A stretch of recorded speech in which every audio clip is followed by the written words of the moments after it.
From Lagos, Nigeria, this is News Central. I'm Felicity Ezewike. The top stories tonight. Federal government urges calm over alleged deportation threats to Nigerians in Ghana. Nigeria's distribution companies under threat of being taken over by new investors as electricity amendment bill passes second reading. Russia says committed to achieving peace in Ukraine in first reaction to Trump's deadline for Moscow to ceasefire. In business, IMF boosts Nigeria's 2025 growth forecast to 3.4%, reflecting renewed economic optimism. In sports, Galatasaray fans in high spirits as Victor Osimhen set to arrive in Istanbul, with club preparing to unveil the Nigerian striker after his transfer from Napoli. Details in a moment. Welcome. Tonight begins now.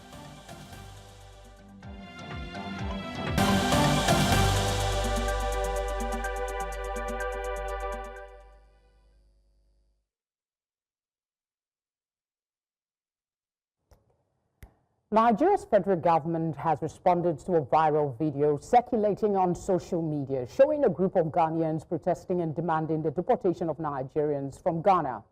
According to the viral video, the protesters accused some Nigerians of engaging in criminal activities and claimed their behavior was incompatible with Ghanaian societal values. In a statement, NIDCOM Chairman CEO Abike Dabiri Erewa condemned the generalization of Nigerians as criminals, describing it as unfair and dangerous. She stressed that while a few individuals may be involved in wrongdoing, the majority of Nigerians living in Ghana are law-abiding and contribute positively to the society. The federal government may initiate a reprivatization of Nigeria's 11 electricity distribution companies if the Electricity Act Amendment Bill 2025 is enacted. The proposed legislation seeks to compel core investors in the discos to inject new capital or face penalties, including shared dilution and possible takeover. The bill, currently undergoing legislative review, mandates financial restructuring within 12 months, aiming to attract long-term investments and eliminate unstructured subsidies. It grants the Nigerian Electricity Regulatory Commission increased authority to enforce compliance and impose sanctions.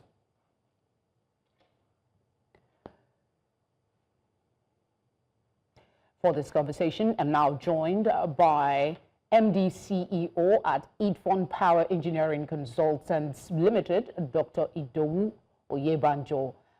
Good to have you on the news tonight. Let's talk about this bill that has scaled through second reading. It's just 2 years since the original bill was passed, and so far there's been a lot of agitation, opposition actually, against this bill. What can you tell us about the concerns being expressed? Yeah, the bill was passed on the 9th of June 2023, 10 days just after President Vladimir Putin resumed office. Within 6 months, they realized a mistake there. They amended it January 2024. And now it is true that Electricity Act will be amended many times over the years, but it's too early to come and cause confusion in the electricity market. So this bill is not with good intention.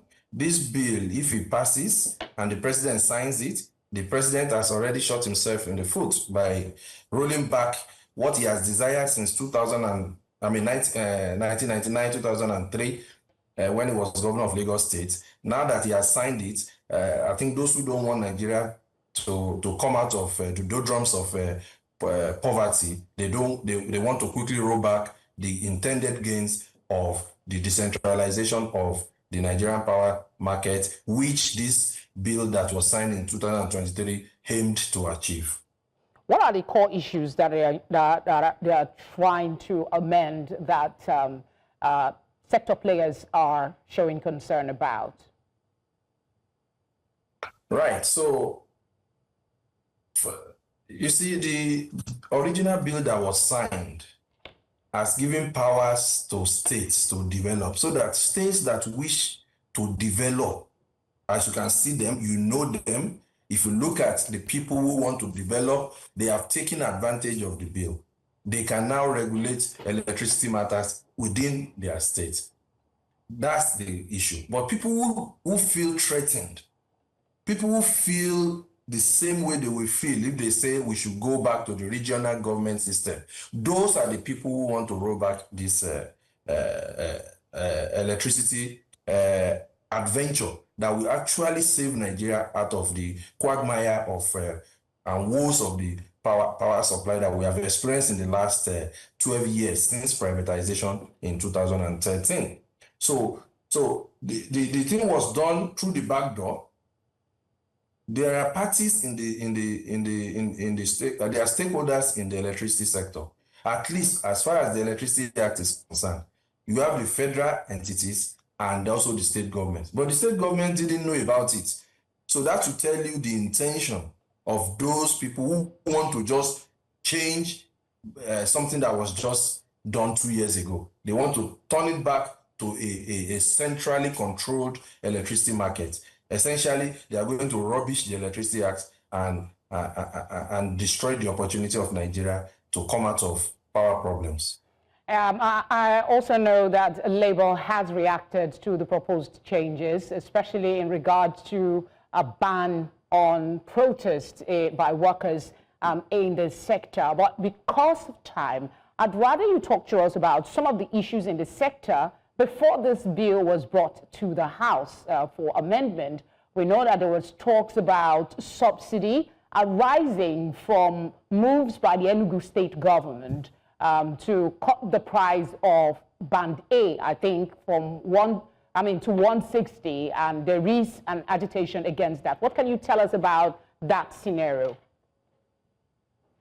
Okay, the bill is going to worsen the situation if it should pass and if it should be signed. It's going to worsen the problems in the Nigerian power sector. Subsidy will now increase. In fact, it will be more than that we experience in the petroleum sector, the PMS subsidy scam. This is a big scam, this subsidy issue. And it will go worse if this bill is amended in the way it's being proposed. Also, customers are going to pay significantly. Customers will be so worse off. They are going to have heavy payments because this bill introduces so many administrative functions that will be paid for by customers. So we are saying that people are already suffering. You want to go and create bureaucracy, central bureaucracy. If you hear people talk about the 1960s when Nigeria was in a kind of regional government and that they should return to it for development, that's what is happening. That's the way to go, because when the electricity market has been decentralized, states will now take the bull by the horn and then try to improve the situation in their own zone or domain.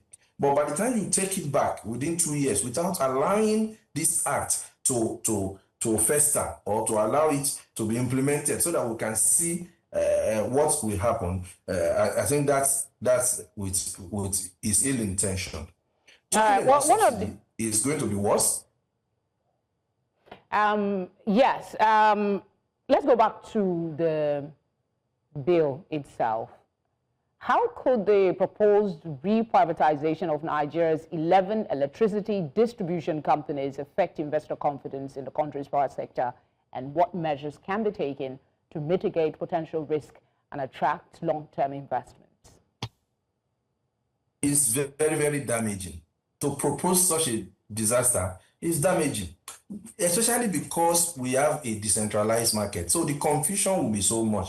Yes, if you reprivatize the companies, these current discos, the 11 of them now, they will just fold their arms now and not do anything again. Services will be worse because they will be trying to use this 12-month period designated in the act. They'll be using it to carry whatever they can get away with. So they will focus less on customer service because they know they are going to be taken over or someone else is going to come on board. So if the rational thing a person will do as an entity is to start looking for ways to sweat the assets, we call it, take all the money away so that when this new person comes, he gets nothing. So this is not the way to go, trying to scare them, the investors. In fact, the future investors, they will also be scared that, oh, if a country like this can suddenly just within 12-month period ask people to leave, there are options to what they can be done. The most important one is recapitalization. But you cannot recapitalize the system as it is now. There's also the opportunity of shared dilution. These are the things that should have been done first before decentralizing the market. But now that it has been decentralized, and some states like Enugu and Lagos and others have started working to take over control of the electricity in their states, if you try to introduce an amendment to that bill, you're going to cause chaos.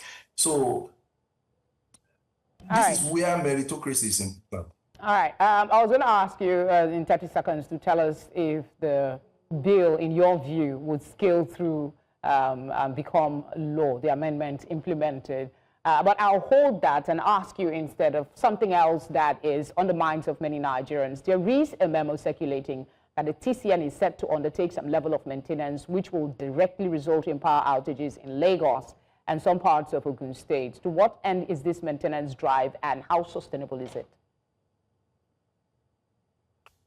Well, outage management and outages for maintenance is popular in the business of electricity power supply. But in reality, it should never cause this kind of disaster that will happen if people don't have electricity between 8 and 5, the working hours daily in some parts of the country, notably Lagos, as they have said.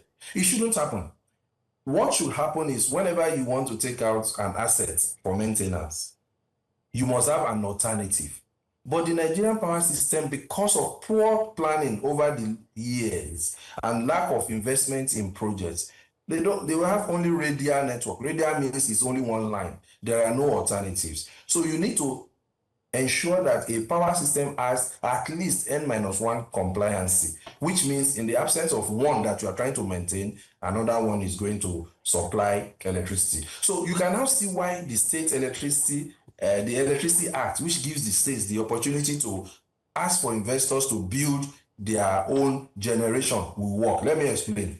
Let's say TCN wants to do this thing from 28th of July as planned for over 25 days up to August 21.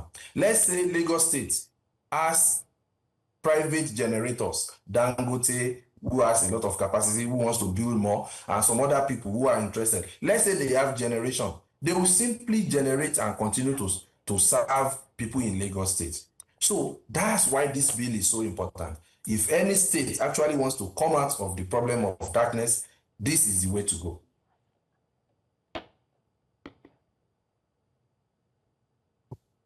Okay, this one before we let you go. The Electricity Act 2023 as amended empowers states to regulate activities of investors across the value chain. So far, like you already mentioned, states like Enugu have taken advantage of this law to establish sub-national electricity markets, and they set the tariff for this. Does the state have the right to carry out such reduction in tariff? Absolutely. States, that's the implication. And you can see the benefits coming up straight away. You can see the benefits because the first thing you have noticed now is that they've driven down tariff. Just imagine what that will do. And they can still drive the tariff down without messing up with the electricity market. The people who have been employed in Enugu electricity, you can see that they are all meritocratic driven. This meritocracy is what is playing on, this knowledge. These people have significant knowledge of the power system. And because of that, all the lapses that you could have seen that has taken us 12 years back, they are correcting them quickly. If all other states follow this approach, they are going to eventually benefit customers because knowledge is what they will do. That is if all the states that want to declare the electricity market focus on employing people like they have employed in Enugu. They really did well in employing people who have experience and who know what they are doing. And they have not touched the so-called cost of generation that people are bandying about and saying that they are trying to destroy the market. Absolutely not.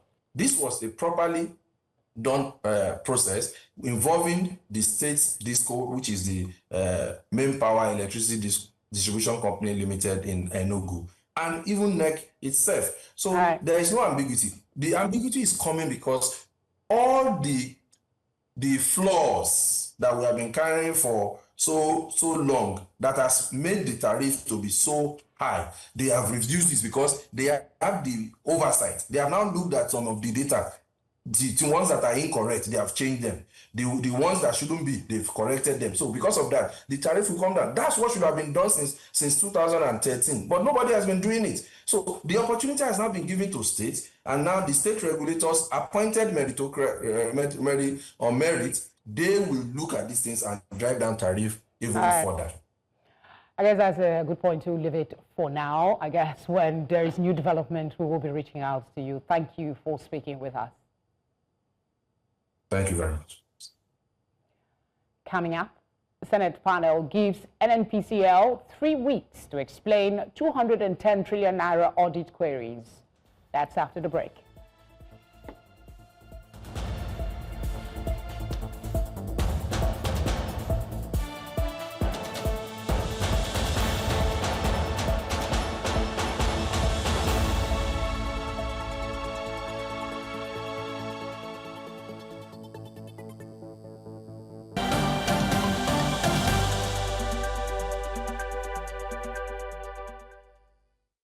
You're watching tonight on News Central. A reminder of our top stories. Federal government urges calm over alleged deportation threats to Nigerians in Ghana. Nigeria's distribution companies under threat of being taken over by new investors as electricity amendment bill passes second reading. Russia says it is committed to achieving peace in Ukraine in first reaction to Trump's deadline for Moscow to ceasefire. Thank you for staying with us. Former Labour Party presidential candidate Peter Obi has expressed deep concern over what he described as Nigeria's rapidly growing debt profile. In a statement on his X handle, Obi warned that the country's fiscal trajectory could compromise future generations and worsen living conditions for millions of citizens. His warning comes 1 week after the Senate approved a fresh wave of borrowing for the country. Now, according to Obi, the latest approvals, in addition to 750.98 billion naira domestic bond issuance and a 65 million euros grant, brings the nation's total public debt to approximately 187 trillion naira, with projections suggesting it could exceed 200 trillion naira by year end. Femi Onakore is an economic expert and MD CEO of Engine Value Nigeria Limited. He joins us now to unpack the economic situation. Thank you for being here. Peter Obi's concerns have been widely shared, but what could be the implication of Nigeria's debt rising to 200 trillion if it indeed does? Good evening. I think first it is important that we understand the situation.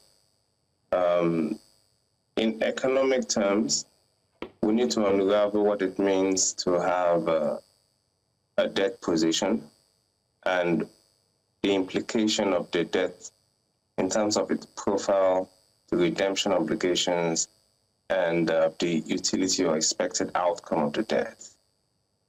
In Nigeria's case, we have a significantly high debt to GDP ratio of close to over 50%.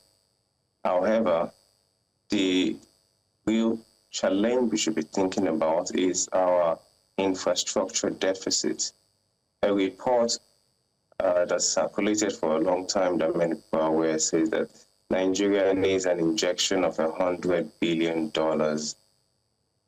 annually over a span of 30 years. That's $100 billion annually over a span of 30 years to bridge the infrastructure deficit. Now, if you look at our debt position, our revenue position, our GDP, what you realize is that we have a huge revenue problem. And if you want to drive revenue, you have to stimulate it. You have to create the conditions, the environment for it to thrive. So in our case, I do not think that we have a situation of excessive borrowing. In my honest opinion, I believe that Nigeria is actually underutilizing its ability to actually leverage its position in terms of driving towards development, the kind of development we want. We want dividends of development, but we are also shy of some of the paths, the process towards getting those development that we're looking for, the progress that we're searching.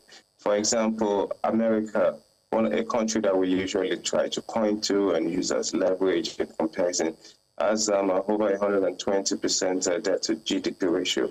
And it still has a shortfall in terms of infrastructure requirements of up to $3.7 trillion. If you consider the scale and where they are currently and the scale of the infrastructure deficit they're trying to bridge across the country, you will see that Nigeria is actually quite far behind.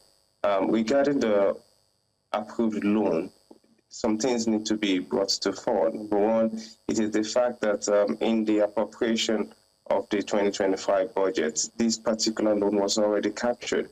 It is not something that was new or fresh or ad hoc. It was planned within the framework of the budget of the year, and access to the approval of the Senate with access to the loan, which would help us to increase budget utilization, because funds should be available to run it. Mr. Nakare, I'm trying to understand you from a very layman perspective. Are you saying that Mr. Peter Obi's concerns might be a bit overbloated and Nigeria is actually under borrowing?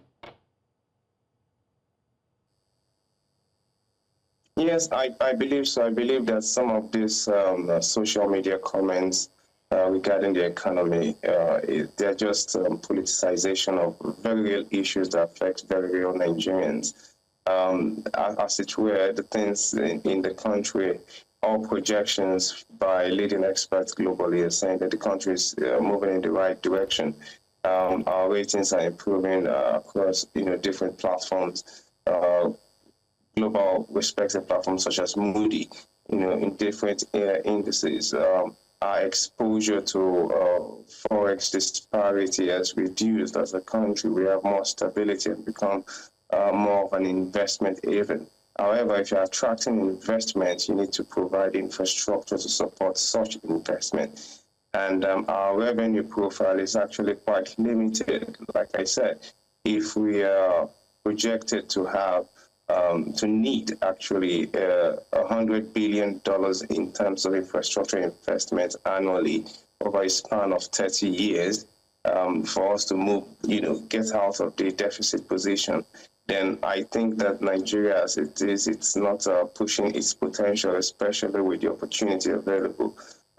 As a country, our deep, resources, our deep human capital, there are resources that can be tapped, but without the right infrastructure support, it's going to be difficult, and our revenue cannot really push it. So, how do you raise the revenue to drive the economy, to put those things in place? You need to borrow, and when you compare, yes, we are over as per the IMF concern of 22.5% thereabout. Debt to GDP, we're doing 60 or about 50 thereabout. But like I pointed out, the United States, a country that we admire immensely as the country we like to model ourselves against, like to aspire towards, is over 120% in terms of exposure. And they still have a deficit spanning $3.7 trillion to fix. It says a lot about where we are. And okay, let me bring it down again. Let me bring it down again to Mr. Peter Obi's concerns, because he raised them, and we really need to get your perspective on his thoughts. He does agree. He says borrowing is not inherently bad if it is sustainable and tied to productive investment with measurable outcomes. Unfortunately, according to him, this current pattern of borrowing without accountability, without transparency, and without what he describes as transformational impact is simply mortgaging the future of the Nigerian children How do you exactly assess this point of view? Thank you very much. I will reiterate from an informed position. I think that is just a politicization of the real issues. If the concern were about budget or loan utilization, then it would be valid. Then we can talk about accountability and transparency. We can talk about monitoring processes and techniques and tools, to watch how things and monitor how things pan out. However, in this scenario, it is just a lot of, I think, panic mongering regarding the. So, are you saying that the borrowing that this administration is taking on is sustainable and productive in terms of tangible investments, and that there will be adequate return and we will pay back in good time? So there are processes to getting loan approval, and the loanee, as it were, creates. There's a template for borrowing. So if I'm going to borrow from an international institution, there are condition precedents for drawdown, and most of these loans are also tied to projects, and measurable action projects that their external supervisory body is monitoring. So it's not as if there are loans that are in vacuum. For example, in the recently approved one, $3 billion was approved for the Eastern Railway project, Port Harcourt to Maiduguri, which I think is, if implemented and done properly, it creates a platform for prosperity for future generations. Like I said, the important thing is to build a foundation for growth. If we have a revenue challenge, then let's build foundations for growth. And if we're taking loans against this position, then let's talk about the utilization of the loans and the downline, trickle-down effect of such loans in terms of it is well utilized. Mr. Nokoya, Onakore, I hope I got that right. Thank you so much for speaking with us. All right. The Nigerian Senate has given the Nigerian National Petroleum Company Limited a 3-week ultimatum to address discrepancies amounting to 210 trillion naira in its audited financial statements from 2017 to 2023. This came during a session of the Senate Committee on Public Accounts chaired by Aliyu Wadada, which clarified that the funds were not declared missing but remain unaccounted for. News Center's Sagia Ibrahim has the story. The audit discrepancies involve over 103 trillion naira in liabilities and 107 trillion naira in receivables. Lawmakers say the absence of detailed documentation on these figures raise red flags for governance and accountability. The 3 items presented in that book that made up the accrued expenses were or are still 3 items: retention fee, legal fees, and audited fees. And why we said the figure is not acceptable to us, no figure was allocated to any of these 3 items. This isn't the first time the Senate has raised these concerns. Previous deadlines were extended following NNPCL's requests, citing internal retreats and the complexity of data gathering. The Group Chief Executive Officer of the NNPCL, Bayo Ojulari, who appeared before the committee, acknowledged the lapses and pleaded for more time yet again to respond to 19 queries raised by the auditors. The lawmakers, however, insist that the fresh 3-week window is final. I would like to plead with you, Mr. Chairman, sir, and the senators, to please give me some time to quick look into this specific perspective that you have given. Personally, I need to understand that as CEO, I need to understand these issues myself so that I can ensure appropriate representations whenever we have to appear before you. Members of the Senate committee weighed in on the matter, emphasizing the need for transparency and urging the group CEO to provide full clarity. When anybody hears it, he may not sleep again for 1 year. And we believe that your presence here will help us to unravel those issues and put the correct perspective to this committee. I'm most concerned about the inconsistent financial report of the NNPC, which are issues raised in the audit report. That has to be checked, and under your watch, we will expect to see a lot of changes. Nigerians are waiting, expecting to know what will come out of this. But to get the facts straight, and for the NNPCL, led by the new DCO, to be able to brief us, maybe the auditor reports might not be correct. The committee maintained that its goal is not to indict, but to ensure accountability and restore public confidence in state-owned enterprises. In Abuja for News Central, Sagir Ibrahim. Still ahead, Israeli Foreign Minister rejects international pressure for Gaza ceasefire. Details and more when we return.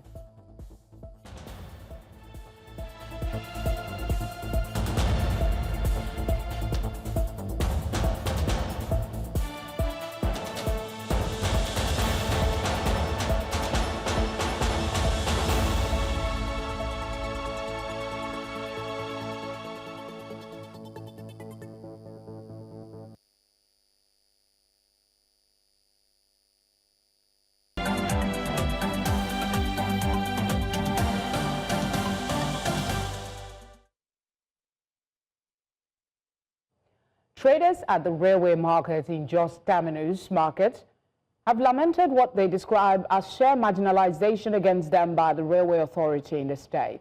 The traders made the claim in Jos during a protest they organized to express their displeasure about the development. News Center's correspondent Chizoba Anyowi tells us more.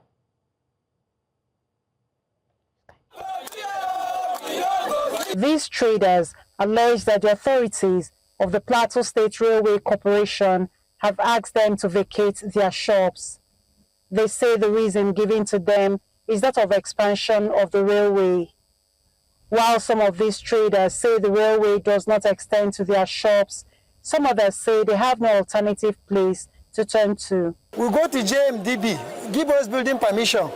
We build so many structures. We are doing trading in the railway land for the past 20 years. Now I believe it's the interest of the other people that they won't pursue us from the railway in order to have another series or another way to develop themselves. The train is not coming our place. The train is back there, and we are in behind of the train station. So we are asking this government, please, make a take eye look at us. Yes. We are poor people. Even the train they pass, they not go reach the place where we there. Now beg, we beg them. We take God to beg them. Despite a restraining court order and their rent still running, the shops of these traders were still demolished and their wares seized. We have the court order in our hand. Court say you should allow these people to, when we come, see what is wrong with the place where they are trading. But they violated the court order. When you look at this area now, they destroy almost 17 shops that they are existing there. So their target is to destroy almost 170 shops that are 470 shops that they are existing in the railway. The traders plead with the government to intervene in the matter. We are paying GMDB, we are paying local governments, even railway, we are paying them because they use it for us. And we get our paper and we are paying. 18 years now my husband left me and with my children, and I need to suffer for them. I beg, we plead for government.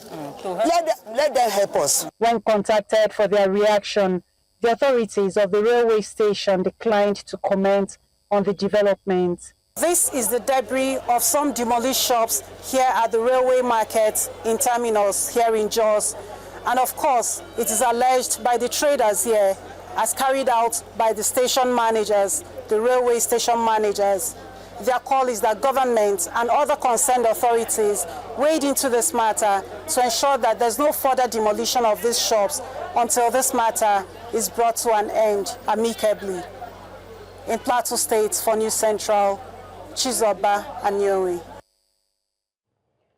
Outside Nigeria, Russia has said that it is still committed to achieving peace in Ukraine in the first reaction to U.S. President Donald Trump cutting his deadline for Moscow to cease fire in the conflict. The U.S. president earlier said he would slash his initial 50-day deadline to about 10 or 12 days and that he was not interested in talking to Russian President Vladimir Putin anymore. He also noted a slowdown in attempts to restore ties with the United States after Trump's comment. Israel's Foreign Minister Gideon Saar has firmly rejected growing international calls for a ceasefire in Gaza and the recognition of a Palestinian state. Speaking to reporters, Saar dismissed the push as a distorted campaign and emphasized that Israel will not end the conflict with Hamas while the Hamas remains in power and continues to hold hostages. He stated that no amount of pressure will force Israel to change its position. Saar warned that ending the war prematurely would be a tragedy for both Israelis and Palestinians. We're on a short break, and when we return, we'll bring you the latest in business, sports, and entertainment.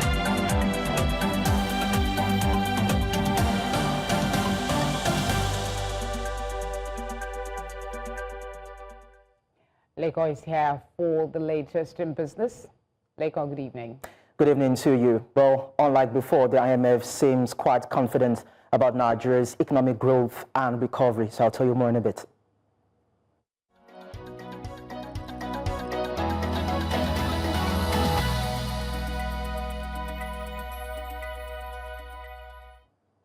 The International Monetary Fund has raised Nigeria's 2025 economic growth forecast to 3.4%, up from its previous 3% estimate in April. And this follows improved global financial conditions, eased tariff pressures, and resilient trade. The IMF also projects a 3.2% growth for Nigeria in 2026.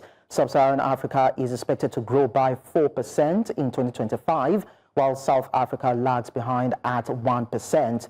Global growth is forecast at 3% in 2025. However, the IMF wants that current momentum driven by front-loaded trade ahead of expected tariffs may fade in 2026. Interestingly, according to data from the National Bureau of Statistics, Nigeria's Q1 2025 GDP grew by 3.13%.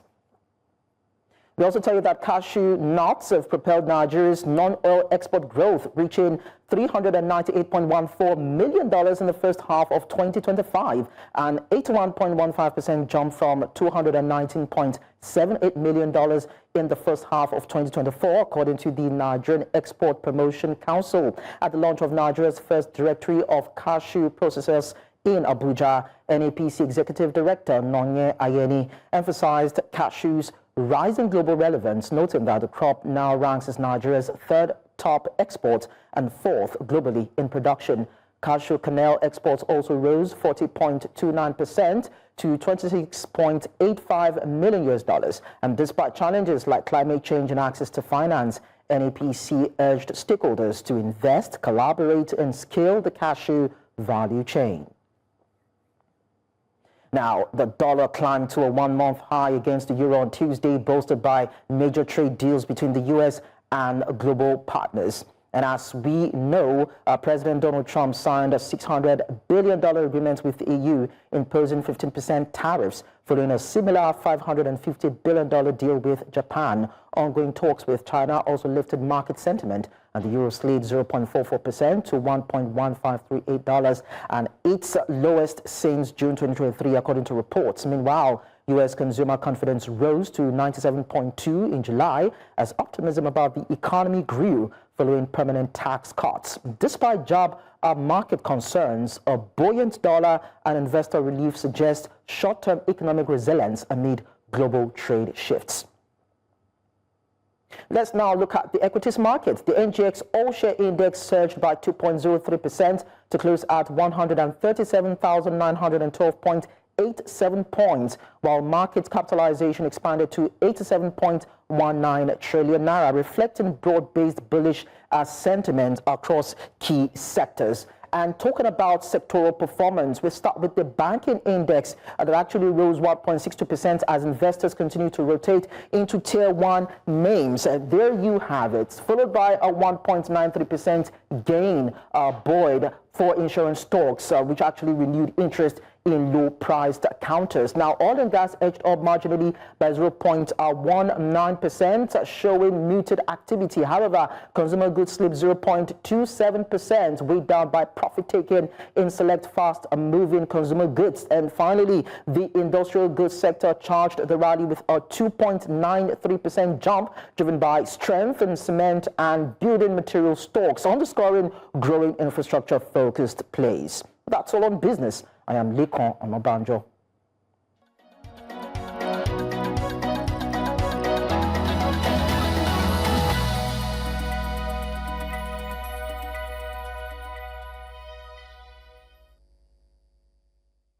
Udoka joins me now for sports headlines. Udoka, what are we looking at? I know we're still with the euphoria of the win.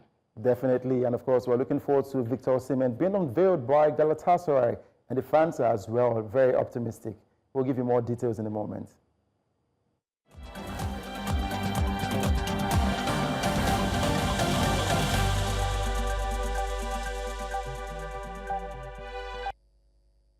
Nigerian striker Victor Osimhen is set to arrive in Istanbul this week as Galatasaray prepares to unveil the striker following the finalization of his £75 million transfer from Napoli.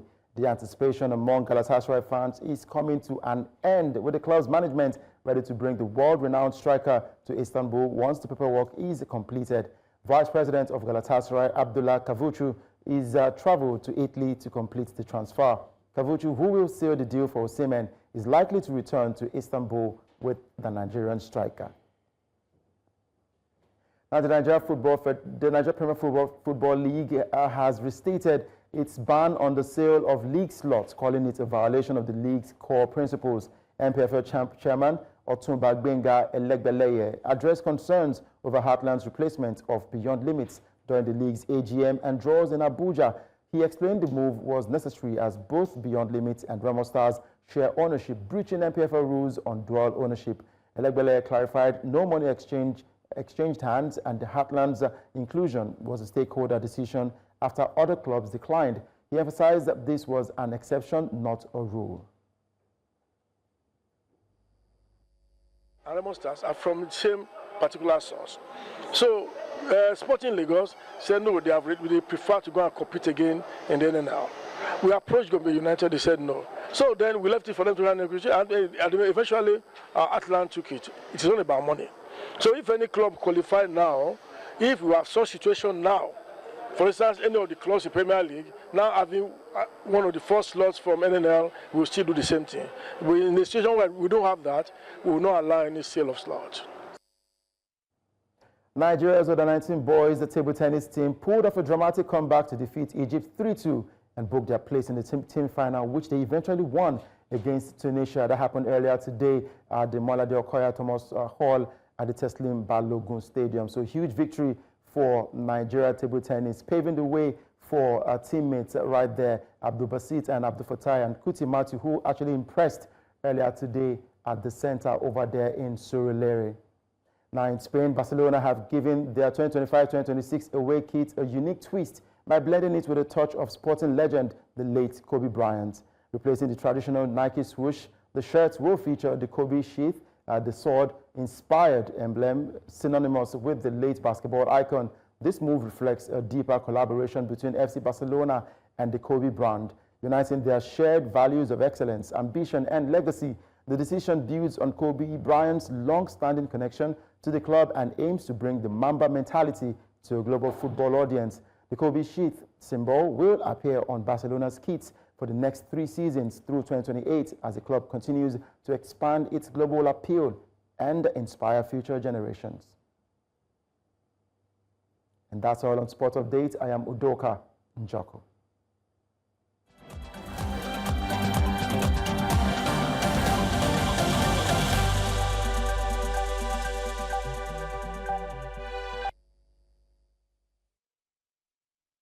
Let's slide over now to the world of entertainment. The Slicks and Dandy is here. Well, exciting news. I mean, we're still celebrating the Super Falcons. Now, what people don't know, the African stars have performed, of course, at the presidential dinner. Okay. I'll tell you all about it after this quick break.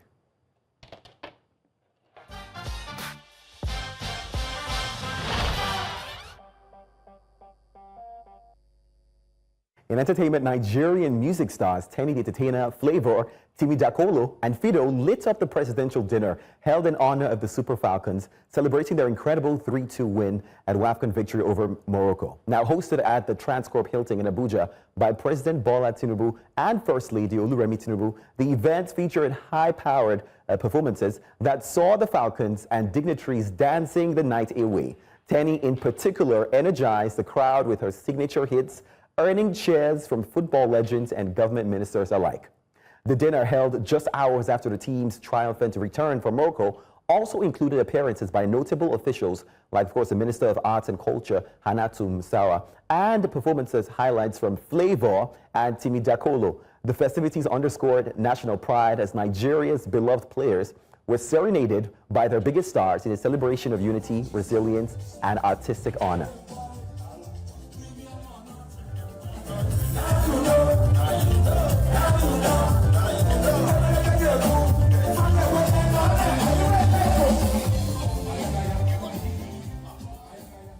That one put me in a mood to dance. I don't know about you. Celebrating Super Falcons, over good music, Nigerian music. It couldn't be any better party. I think Akon did a song for the Super Falcons with the win. I saw it and I don't know if it's real or it's AI generated, but it was celebrating the win for Africa. I like that you said AI, because AI is doing a lot of things these days, honestly. But you know what? We'll take the win. Whether it's AI or not, we take the celebration. I celebrate with them as well. Let's move from that one. Nigerian superstar Burna Boy joined the Euro 2025 Victory Parade celebration in London, surprising Lionesses manager Serena Wigman, who had publicly named him her favorite artist. Now, the African giant took the stage near Buckingham Palace and launched into his hit song For My Hand, which features English singer Ed Sheeran. Wigman, visibly shocked and emotional, danced alongside him as thousands cheered. Now, the event drew a record-breaking crowd of 65,000 fans and was a jubilant tribute to England's historic Euro win. With celebrations stretching along the Mall and reaching all the way to Buckingham Palace, Burna Boy's appearance became the viral highlight of the parade. The 2-day of celebration also saw performances by He the Small and KDB. If you haven't seen this, she's so excited, singing word for word Burna Boy. Let's watch this. But every single moment, you were there by my side. Whenever I'm broken, you make me feel whole. Whenever I'm lonely, you're there for my soul.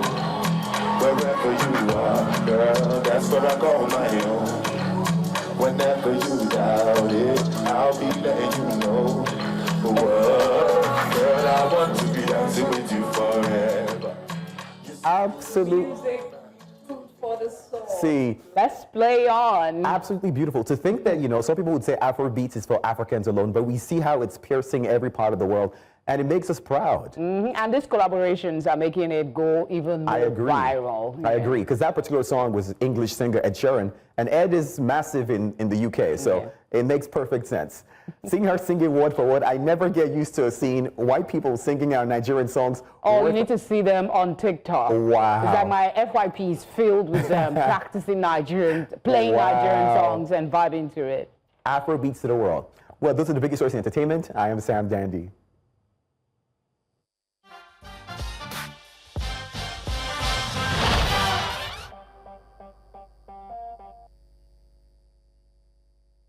And that's all the news we have for you tonight. But before we go, a quick reminder of our top stories. Federal government has urged calm over alleged deportation threats to Nigerians in Ghana. Nigeria's distribution companies under threat of being taken over by new investors as electricity amendment bill passes second reading. Russia says it is committed to achieving peace in Ukraine in first reaction to Trump's deadline for Moscow to ceasefire.